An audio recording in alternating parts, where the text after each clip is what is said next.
of mothers pride themselves in sharing with their daughters how they sacrificed their own interests, their own feelings, their own hobbies to help the marriage being saved. How they killed their passion to save an abusive marriage where either the husband was extremely abusive during the anger outburst, or the family members were not supportive of a woman having her own way. These mothers, they don't understand that in the long run they are training their daughters to be the ones who submit to the demands of people.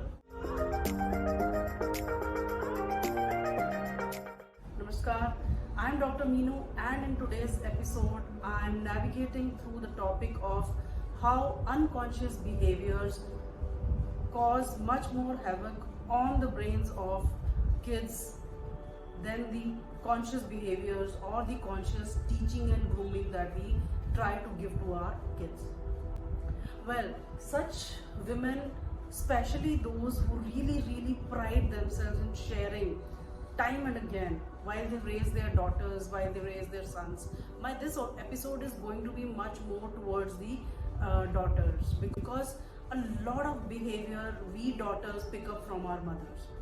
And our mothers, in case they are the ones who have submitted and surrendered to the wishes and whims and fancies of the people around them to save the institution of marriage, do more harm to daughters than we can even imagine.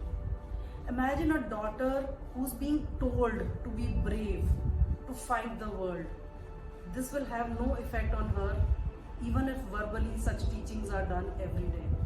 But what will have an impact on her brain is watching her mother surrendering to the demand of people around in the family.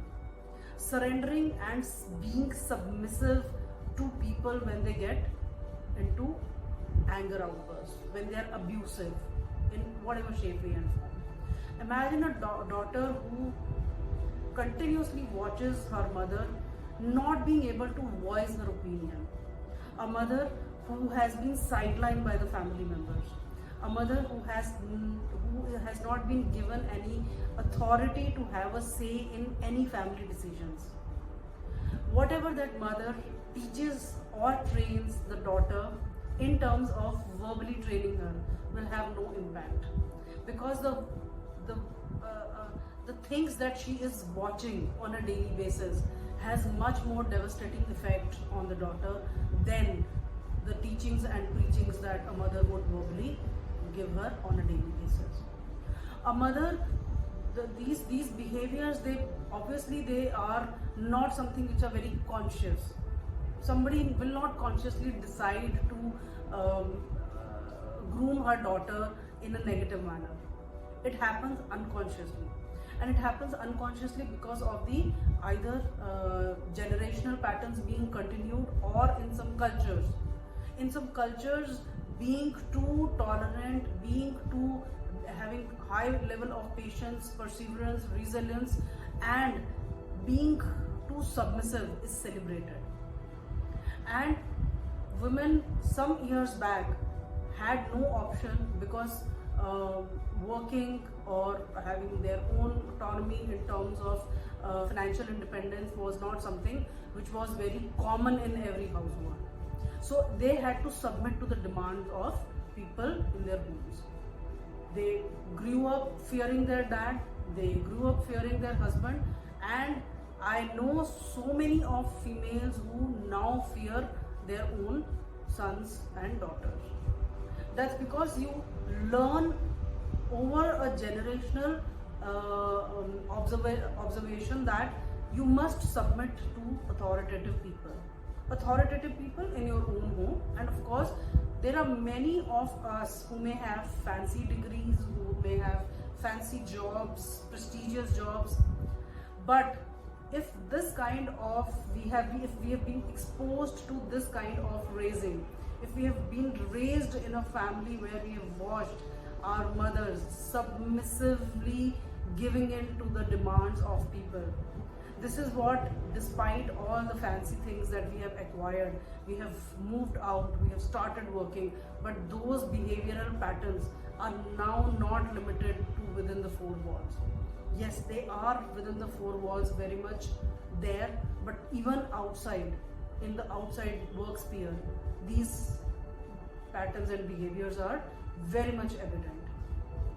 And that is why it is so important for mothers to realize that when they become mothers, it's not just about tangibly offering food, other services, taking care of your kids in terms of school tiffins and their homeworks.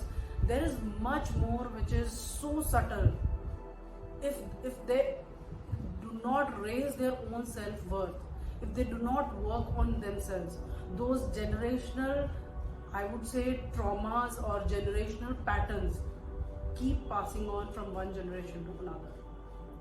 And that is the reason I always emphasize on all my videos to raise your self-worth, to identify. Working on your marriage is not bad. Being sacrificial is not bad.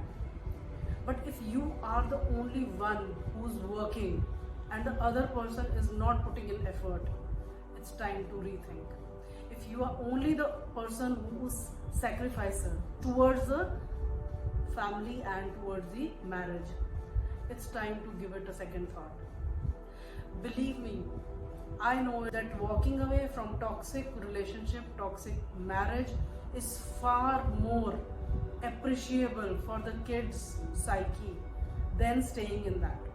Most of the mothers, especially in some cultures where divorce is considered, separation is considered as a big taboo, we fear taking any such step which would probably have a negative impact on the kids.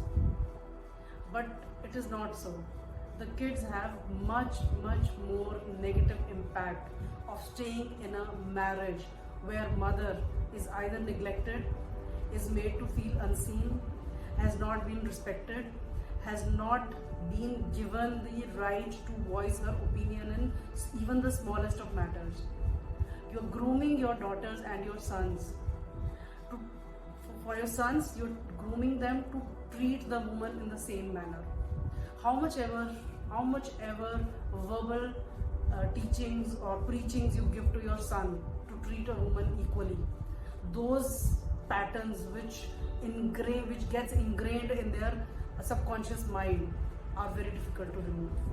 And same is the case with daughters.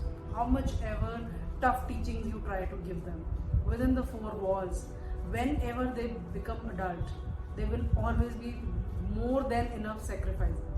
They'll always try to have those fears of abandonment and fears of rejection, and they would try to stay in such abusive relationships. It could be abusive jobs, it could be abusive relationships.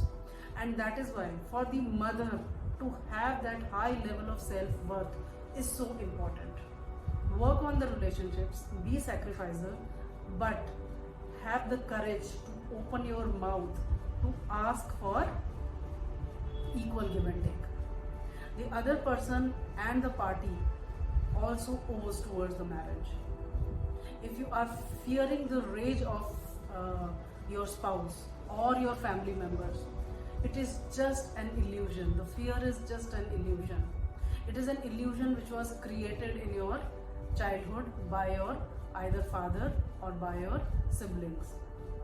This fear of not being able to speak about your own self, I would say.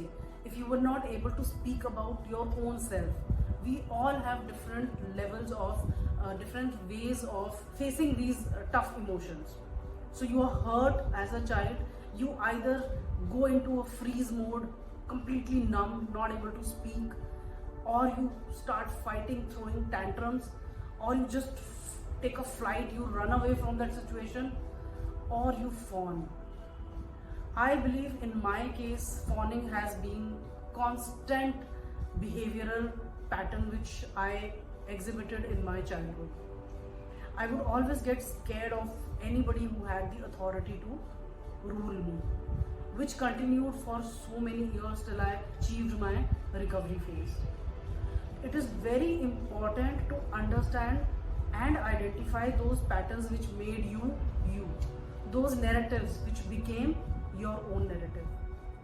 All that you learned in your childhood was an illusion. Really, it was an illusion. It was not you. All that you picked up from your environment. You were a blank slate. Everything that you picked up from the environment could be wrong, could be toxic, could not be healthy. And if it is really, really unhealthy for your own self, it is much more dangerous. People pick up two types of behavior in my view. Either they become unhealthy for others, they start destroying others, they start abusing others to protect themselves because their parents could not protect them, their parents could not nurture them, or they become self-destructive, they conform. When you conform, because as a powerless kid, you could only think of being a yes mom, yes dad kind of person. You had to be a good girl, good boy. And if you felt that every time you conformed to the rage of your father, mother, or the stares of your father and mother, my father would just stare at me, and that was enough for me to leave all my guard and just submit to whatever he wanted me to do. I never wanted him to get angry. I never wanted my mother to get angry. But I didn't know that in that conforming stage, I was picking up behaviors which was not healthy in the long run. So I was kind to people who were below me in authority. I was very kind to people. I am a kind of leader to people who are below me. But then anybody who's a little authoritative, who would try to rule me, I would just surrender, which is very unhealthy. The healthier part is to have the capability to have healthy discussions. You may have to confront people at times. You may have to let those rejection fears vanish and just face the fears head on.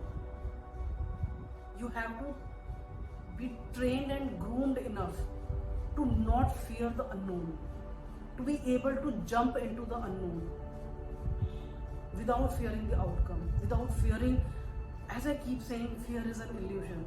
The more we fear the fear, the more it comes back to us.